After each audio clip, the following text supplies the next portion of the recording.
প্রিয় দর্শক, সবাইকে আমন্ত্রণ জানাচ্ছি বাংলা ভিশনের নিয়মিত আয়োজন সংবাদ বিশ্লেষণধর্মী অনুষ্ঠান ফ্রন্ট পেজে।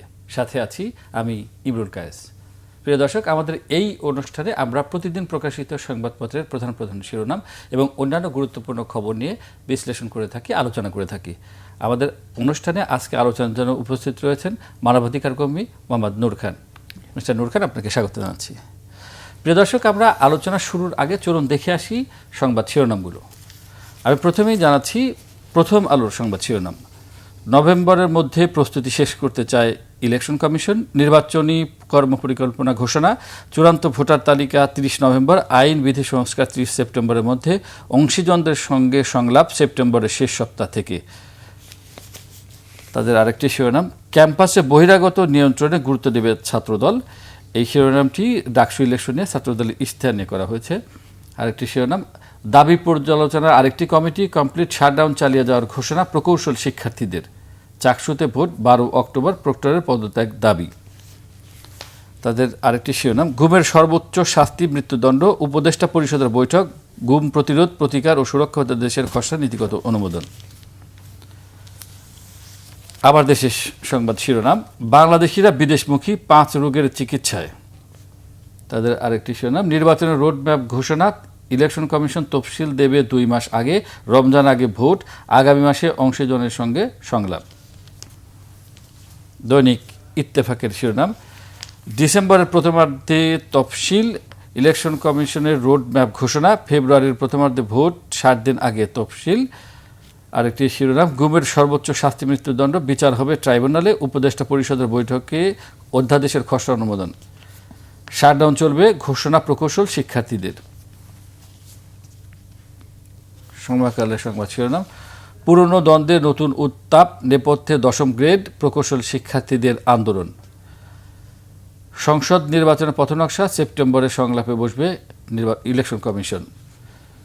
গোল টেবিলে মবের শিকার, পরে সন্ত্রাস বিরোধী আইনে গ্রেপ্তার। লতিফ সিদ্দিকী সহ কয়েকজন অবরুদ্ধ, পরে পুলিশে সোপর্দ। যুগান্তরের সংবাদ শিরোনাম, প্রকৌশল শিক্ষার্থীদের আন্দোলন। বিএসসি ডিপ্লোমা দ্বন্দ্ব চরমে। আরেকটি শিরোনাম, প্লট পেতে হলফনামায় ভয়াবহ জালিয়াতি। রেহানা, টিউলিপ, আজমিনা ভাসমান অসহায় গরিব। দুদকের মামলায় রাজুকের 3 কর্মকর্তার সাক্ষ্য। দৈনিক ইনকিলাব, তাদের সংবাদ শিরোনাম, ত্রয়োদশ জাতীয় সংসদ নির্বাচনের রোডম্যাপ ঘোষণা। নির্বাচনের তফসিল ডিসেম্বরে। আরেকটি শিরোনাম, নির্বাচনী কর্মপরিকল্পনা চূড়ান্ত। ব্যবসায়ী মহলে স্বস্তি। মঞ্চ 71 নামে আওয়ামী লীগের আবির্ভাব। ফ্যাসিস্ট হাসিনার পরামর্শদাতারা সক্রিয়। মানব জমিনের সংবাদ শিরোনাম, ফেব্রুয়ারিতে নির্বাচন, ডিসেম্বরে তফসিল। রোডম্যাপ ঘোষণা ইসির। মঞ্চ 71-এর অনুষ্ঠান ঘিরে মব। লতিফ সিদ্দিকী সহ 6 জন ডিবি হেফাজতে। কালের কণ্ঠে সংবাদ শিরোনাম, ওষুধের চড়া দামে নাজেহাল ক্রেতা। লাগামহীন মূল্য বৃদ্ধি। বেশি বেড়েছে ইনসুলিন ও সার্জিক্যাল আইটেমের দাম। আরেকটি শিরোনাম, টান পড়ছে সংসার খরচেও। ময়মনসিংহে এক লোশনের দাম দ্বিগুণ। খুলনা ও যশোরে বেড়েছে ইনসুলিনের দাম। শেরপুরে ব্যবসায়ী সমিতির কমিশনের খরচ। ফেব্রুয়ারির প্রথমার্ধে ভোট, 60 দিন আগে তফসিল। দৈনিক কালের কণ্ঠের সংবাদ শিরোনাম, নির্বাচনী সড়ক এখনো মসৃণ নয়। আরেকটি শিরোনাম, রমজানের আগেই ভোট, 60 দিন আগে তফসিল। বাংলাদেশ প্রতিদিন, অবশেষে ভোটের রোডম্যাপ। স্বাগত বিএনপির, জামায়াত বলে অস্পষ্ট। প্রতিশ্রুতি ভঙ্গ মনে করে এনসিপি। দেশ রূপান্তরের সংবাদ শিরোনাম, রোজার আগেই ভোটের ছক। এবার নির্বাচনের পথে হাঁটল নির্বাচন কমিশন। রোডম্যাপ গতানুগতিক বিভ্রান্তিমূলক। জুলাই সনদের আগে রোডম্যাপ প্রতিশ্রুতি ভঙ্গ। অক্টোবরে তফসিল হলে ভালো হতো। 5 মন্ত্রী পারেননি, পেরেছেন বশির। নয়া দিগন্ত, নির্বাচনী রোডম্যাপ ঘোষণা। সেপ্টেম্বরে সংলাপ সহ 24 গুরুত্বপূর্ণ কাজকে প্রাধান্য। আরেকটি শিরোনাম, স্বাস্থ্য পরীক্ষা শেষে বাসায় ফিরলেন খালেদা জিয়া।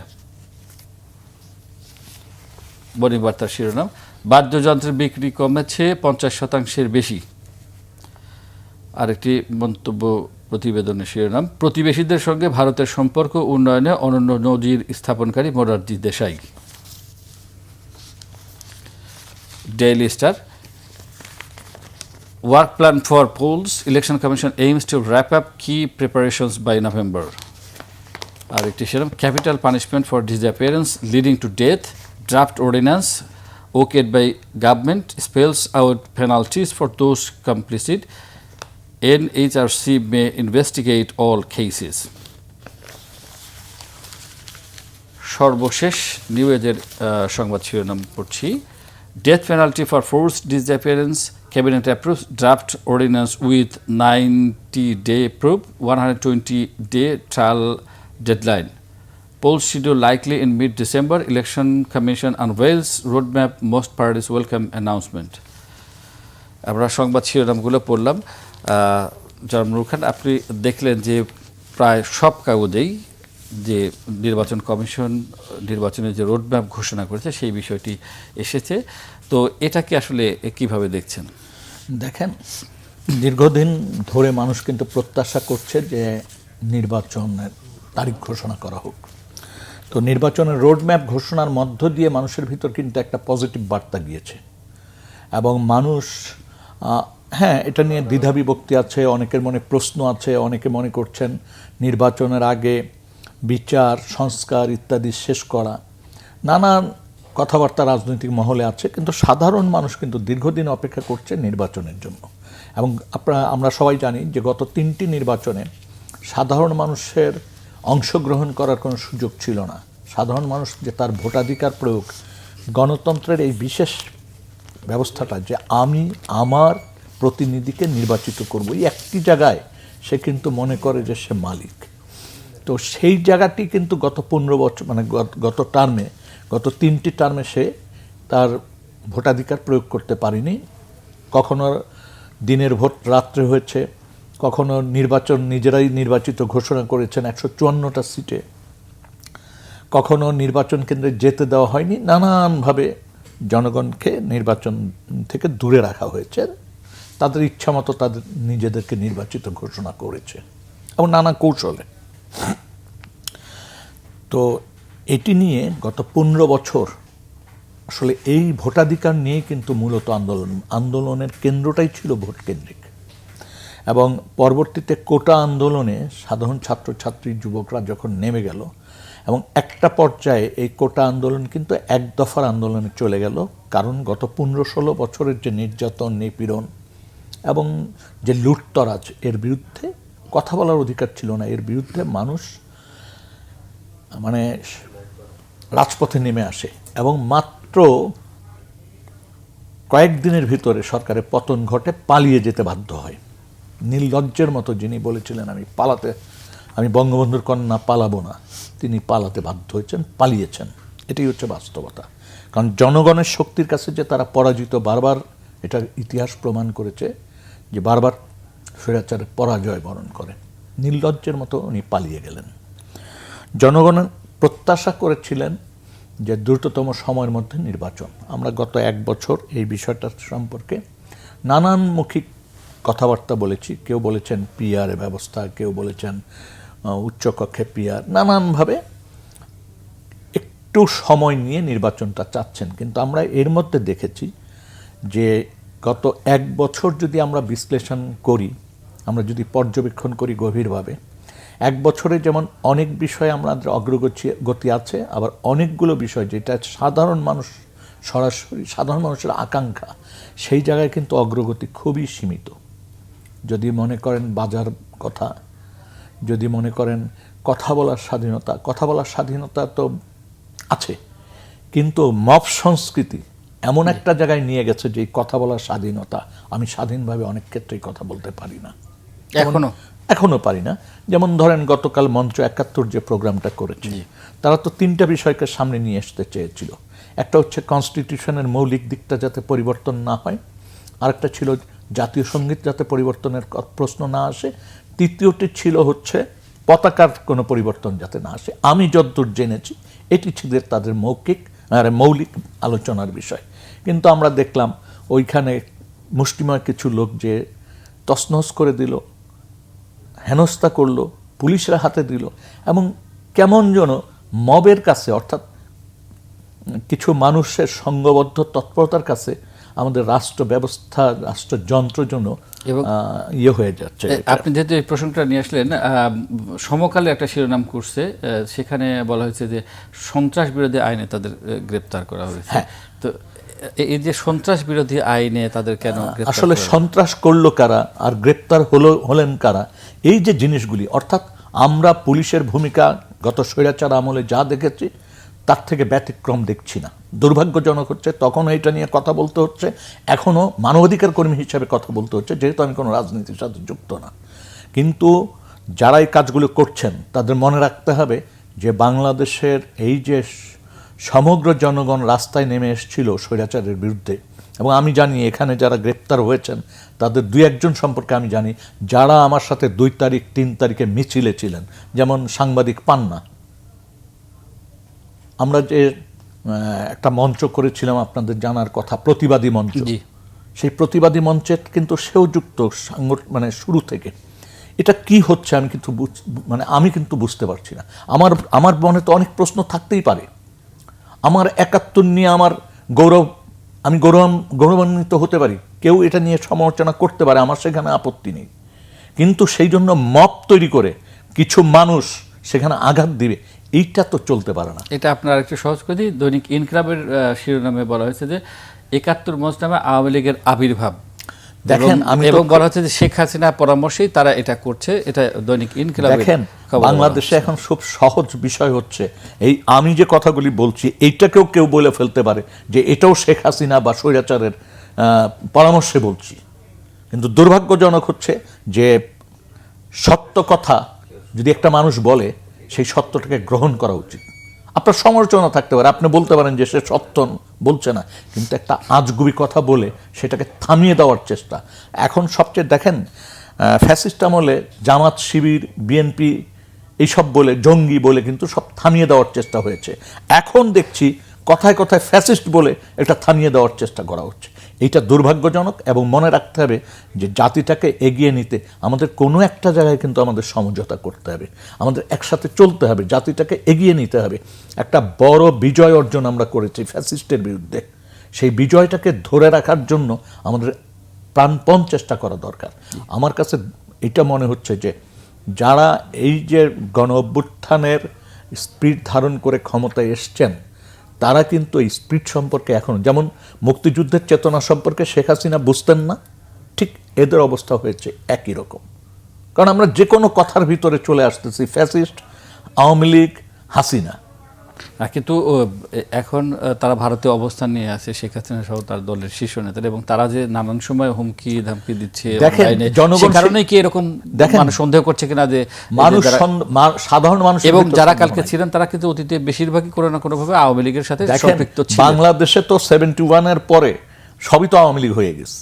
তারপর তো কালের বিবর্তনে রাজনীতির বিভাজন হয়েছে, নানান দলের জন্ম হয়েছে, শেখ মুজিবের স্বৈরাচারের বিপক্ষে মানুষ অবস্থান নিয়েছে, অনেক দলের জন্ম হয়েছে, তারা প্রাণান্ত লড়াই করেছেন। কিন্তু তার মানে এই না যে আপনি ওইটাকে ধরে বসে থাকবেন। আপনি কে রে বাবা? আপনার নিয়েও তো প্রশ্ন আছে। আপনি আমার বাবাকে আহত করেছেন 71-এ, আপনি আমার আত্মীয় স্বজনকে হত্যা করেছেন, প্রশ্ন কিন্তু অনেক আছে। এই প্রশ্নের একটা মীমাংসা হওয়া দরকার। এই জায়গায় একটা সমঝোতার জায়গা তৈরি করা দরকার দেশকে এগিয়ে নেওয়ার জন্য, দেশের ভালোর জন্য। আপনি কি সংঘাতময় পরিস্থিতি তৈরি করে রাখবেন? আপনি কি সিভিল ওয়ারের দিকে দেশটাকে নেবেন? আপনার এখন খুব দ্রুততম সময়ের মধ্যে নির্বাচনের দিক যেতে হবে।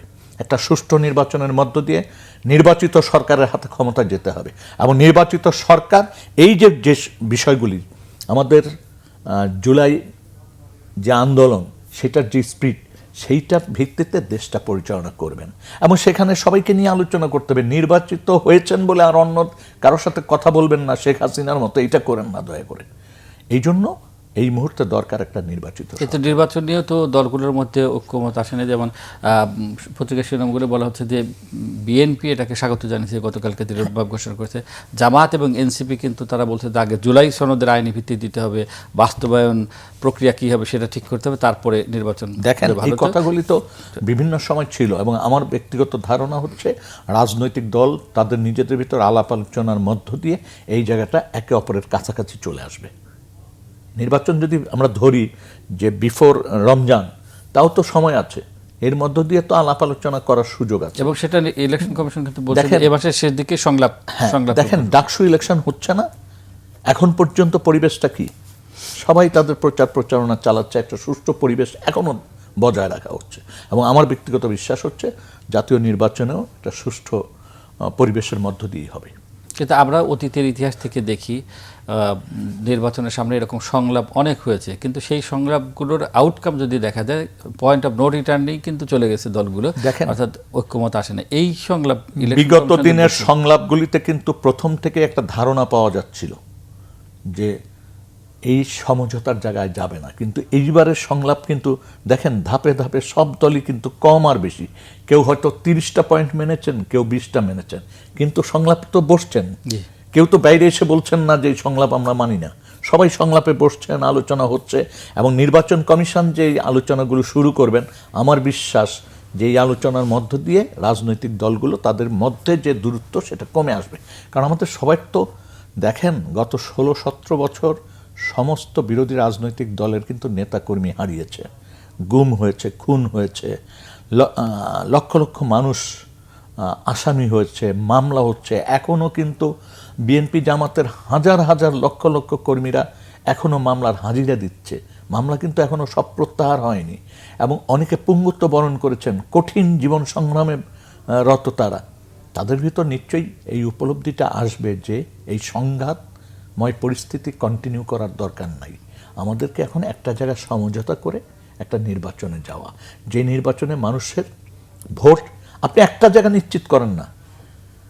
পিয়ার আমরা যাব ভবিষ্যতে, হয়তো যদি এটা ভালো দিক আমরা জনগণকে বুঝাতে পারি একটা সময় আমরা যাব, কিন্তু তার আগে আমরা নির্বাচনটা যদি সুষ্ঠু করতে পারি, ভোটের ভিত্তিতে যদি নির্বাচন ঘোষণা হয়, তাহলে তো মানে হয়তো আপনি পিয়ার পদ্ধতিতে গেলে মানে কম ভোট যারা পাচ্ছেন তাদের ভোটেরও মর্যাদা থাকে, কিন্তু আপাতত যদি আমরা এই ভোটের মধ্য দিয়েও যাই তাহলেও তো একটা সরকার গঠন হবে, এবং সেখানে তো কম বেশি গুরুত্বপূর্ণ দলগুলোর প্রতিনিধিত্ব থাকবে, কারণ তাদের কর্মকাণ্ড তো আমরা দেখছি যে প্রত্যেকেরই একটা ভিত্তি আছে, ছোট দলের অল্প আছে, বড় দলের বেশি আছে, এই তো সেই নির্বাচনের মধ্য দিয়ে যে সরকারটা আসবে তারা আলাপ আলোচনা করার সুযোগ তো দীর্ঘ সময় পাবেন, তারা পার্লামেন্টের মধ্য দিয়ে আইনের পরিবর্তন সবকিছু করতে পারবে। ছোট অপেক্ষাকৃত ছোট দলগুলো বলছে যে যদি একবার বড় দল ক্ষমতায় যায়, ক্ষমতায় যাওয়ার পরে তার এখনকার মতো সেন্টিমেন্ট থাকবে কিনা বা এরকম ইতিবাচক থাকবে কিনা, তখন এই আলাপ আলোচনাগুলো করা যাবে কিনা সংসদে,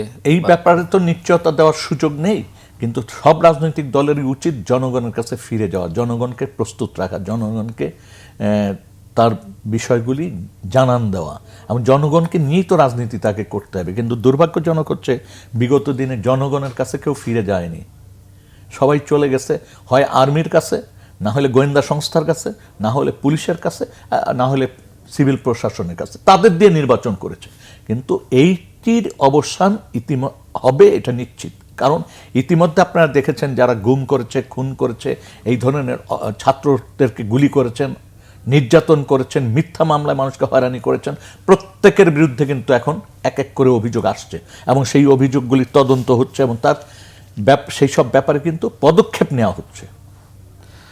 কিন্তু এই সময়কালের মধ্যে আমরা যদি ছোট ছোট গ্রুপে বিভক্ত হয়ে দেশে একটা মানে অস্থিরতা তৈরি করার চেষ্টা করি, এবং সেইটা করার মধ্য দিয়ে আমরা যদি মনে করি যে এই অস্থিরতার মধ্য দিয়ে আমরা আমাদের যে অভিলাষ সেটা চরিতার্থ করার জন্য এই ছোট গ্রুপগুলো যদি চেষ্টা করে, সেটা কিন্তু সমাজের জন্য, রাষ্ট্রের জন্য, দেশের জন্য চূড়ান্ত ক্ষতির হবে, এবং সেটা গণতন্ত্রকে ক্ষতিগ্রস্ত করবে। আমি কিন্তু দীর্ঘদিন ধরে কথা বলছি, এবং আমি এখন পর্যন্ত আমি নিশ্চিত যে আমি যেটা মনে করি আমি সেটা বলি, এমনকি শেখ হাসিনার বিরুদ্ধে তার ক্ষমতায় থাকাকালীন সময় সরাসরি অভিযোগ এনেছিলাম গুমের।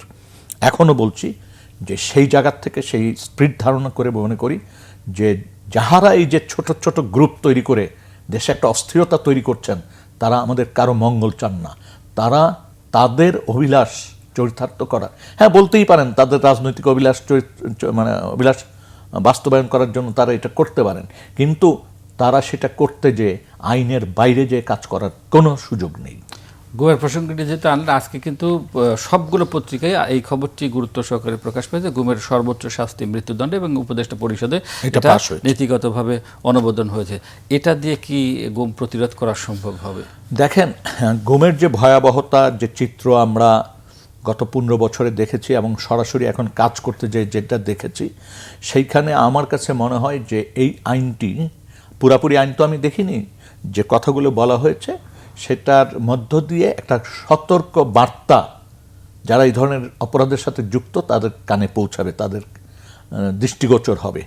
আপনারা জানেন যে ইতিমধ্যে অনেক এই ধরনের অভিযোগের প্রাথমিকভাবে যাদেরকে সন্দেহ করা হচ্ছে তাদের অনেকে দেশত্যাগ করে ফেলেছেন, তারা পালিয়ে গেছেন। পালিয়ে যাওয়াটাও কিন্তু একটা বড় ধরনের ধাক্কা, কারণ তারা স্বাভাবিক জীবনযাপন করতে পারছেন না। তো আমার বিশ্বাস যে এই আইনটিকে, কারণ এই সরকারের দুইটা জিনিস খুব গুরুত্বপূর্ণ হয়েছে। একটা হচ্ছে এটার এই গুম সংক্রান্ত বিষয়ে অনুসন্ধানের জন্য একটা কমিশন গঠন করেছে, যেটা আমরা মানবাধিকার কর্মীরা দীর্ঘদিন দাবি তুলেছিলাম। আরেকটা হচ্ছে গুম সংক্রান্ত আন্তর্জাতিক যে সনদ, সেটা কিন্তু এই সরকার গঠনের সাথে সাথে প্রায় অল্প সময়ের মধ্যে তারা স্বাক্ষর করেছেন এবং প্রতিশ্রুতি দিয়েছেন। তার ফলে আমরা একটা আইনও দেখছি। হ্যাঁ, আমি মানবাধিকার কর্মী হিসাবে মৃত্যুদণ্ডের বিরুদ্ধে, এটা আমার অবস্থান। একটি মানুষকে তার জীবনকালে যদি আমরা কারাগারে রাখি, সেইটা অনেক বেটার একটা মানুষের মৃত্যুদণ্ড দেওয়ার চেয়ে। কারণ আমরা ইতিমধ্যে দেখেছি যে আমাদের দেশে মৃত্যুদণ্ড নিয়ে কিন্তু অনেক প্রশ্ন এসে গেছে, যে এই মৃত্যুদণ্ড ঠিক হয় না, এই আইনের বরখেলাফ হয়েছে। একটা মানুষকে শেষ করে দেওয়ার পর তো আর সংশোধন করার সুযোগ থাকে না। সেই জায়গা থেকে আমি মৃত্যুদণ্ডের বিপক্ষে, কিন্তু এদের শাস্তি হওয়া উচিত এবং দৃষ্টান্তমূলক শাস্তি হওয়া উচিত, এবং এই শাস্তির মধ্য দিয়ে অপরাধীদের চিহ্নিত করা উচিত, নিরপেক্ষ একটা তদন্ত করে, সঠিক তদন্ত করে, এবং তাদের শাস্তির আওতায় আনা উচিত, এবং সেটা দৃশ্যমান হওয়া উচিত। তাহলে এই ধরনের অপরাধীরা অপরাধ করে পার পাওয়া যায় না, এটা মনের ভিতর তাদের থাকবে। আপনি অবাক হয়ে যাবেন, একটা লেভেল থেকে অর্ডার আসছে, আরেকটা লেভেলের নিচু স্তরের মানুষরা সেটা কার্যকরী করছে। তিনি জানেন না যে তিনি কি করছেন, আরেকটা গ্রুপ যে তাকে হত্যা করছে বা গোপন আস্তানায় রাখছে। এই যে একটা মানে রাষ্ট্রের অনুকূল্য পেয়ে রাষ্ট্রীয় বাহিনীগুলির ভিতরে একটা চক্র গড়ে উঠেছিল, এবং সেই চক্র এত ক্ষমতা ধরছিলেন যে তাদের বিরুদ্ধে কেউ কথা বলতে পারতেন না। আগের আমলের কথা বলছেন? আগের আমলে, এই 15 বছরের মানে ফ্যাসিস্ট সময়ের কথা বলছি। এবং গুমের ঘটনা যে শুধুমাত্র এই 15 বছরে ঘটেছে তা না, তার আগেও কিন্তু স্বাধীনতার পরেও ঘটেছে, তবে সেটা সংখ্যায় খুব ক্ষীণ। কিন্তু এখন এই 15 বছরের ফ্যাসিস্ট যা করেছে এটা কল্পনার বাইরে। আর একটা ব্যাপার হচ্ছে, গুম বলেন, এনফোর্স ডিসঅ্যাপিয়ারেন্স বলেন, বা ঠান্ডা মাথায় মানুষকে খুন করার কথা বলেন, এটা কিন্তু স্বাধীনতার পর থেকে এগুলি হয়েছে। আমরা তখন এই বিষয়গুলিকে গুরুত্ব দিতে পারিনি। তখনও একটা ভয়ার্থ পরিবেশ রাষ্ট্র যারা চালাতেন তারা করেছিলেন, এবং তখন আবার পাল্টাপাল্টি হতো। কিন্তু এই 15 বছরের পাল্টাপাল্টি হয়নি, একচাটিয়াভাবে সরকার করেছে। এবং কি ভয়াবহ, আপনারা ইতিমধ্যে ছবিতে দেখেছেন যে 3 ফুট বাই 3.5 ফুট একটা জায়গায় মানুষকে বছরের পর বছর আটকে রাখা হয়েছে। কোনো কোনো সেলের উচ্চতা 4.5 ফিটও ছিল, অর্থাৎ সিঁড়ির নিচে যে সেলগুলো ছিল, এবং সেখানে পায়খানা, প্রস্রাব, খাওয়া এই 3.5-4 ফিটের ভিতরে। ভাবতে পারেন, আপনি ভাবতে পারেন ঝুলিয়ে পিটানোর জন্য ব্যবস্থা ছিল, এবং উলঙ্গ করে, এবং পায়ু পথে মরিচের গুঁড়া দেওয়া, আরও ভয়াবহ বর্ণনা আছে। আপনি ভাবতে পারেন ধরে নিয়ে 100 কোটি টাকার উপরে কেড়ে নেওয়া হয়েছে, চেক সাইন করে টাকা উঠিয়ে নেওয়া হয়েছে, এবং সেই সমস্ত জেনারেল সাহেবরা এখন দেশের বাইরে পালিয়ে গেছেন। কত ভয়াবহ চিত্র আমরা পাচ্ছি। এটা অস্বীকার করা, এর দায় তৎকালীন সরকারের ঊর্ধ্বতন মহলে এড়াতে পারবেন না। তাদের উচিত দায়টাকে স্বীকার করে বিচারের মুখোমুখি হওয়া। বিচারের মুখোমুখি হওয়া তো নাই, উল্টো তারা তাদের কথাকে জায়েজ করার চেষ্টা করছেন।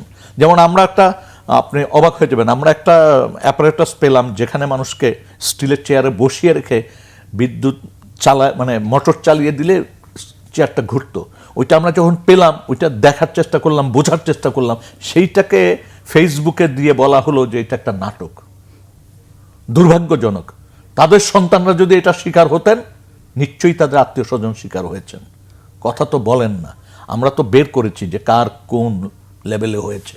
এবং কে দৌড়িয়ে প্রধানমন্ত্রীর কাছে গিয়েছিলেন, প্রধানমন্ত্রী তাৎক্ষণিকভাবে ডিজিএফআইকে ফোন করেছেন, সেখান থেকে কি উত্তর আছে, এগুলি তো এসে যাচ্ছে সব। এর দায় কেমনে এড়াবেন এরা?